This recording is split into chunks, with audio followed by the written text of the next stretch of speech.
از صحرا تا کوها دعا برای صلح بود، در هر دل نوری از امید صلح بود.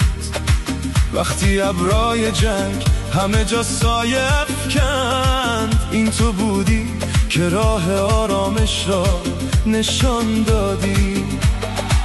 از اسلام آباد نوایی نرم برخاست، گویی مرهمی بر زخما گذاشت. چون برادری دست یاری دادی، پاکستان تو دلها را بردی. پاکستان از دل تشکر چراغ صلح را روشن کردی. تشکر فیلد مارشال، درود بر رهبریات.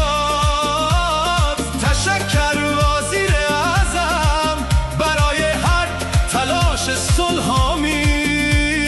از طرف ایران این را میگوییم تو صدای صلحی، نور انسانیت.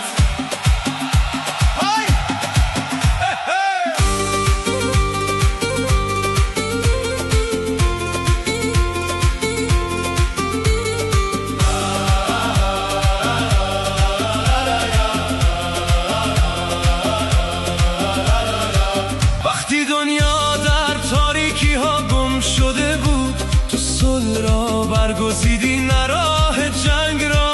وقتی دیوارهای ترس بلند شدن، تو با محبت همه راه ها را پیوند دادی.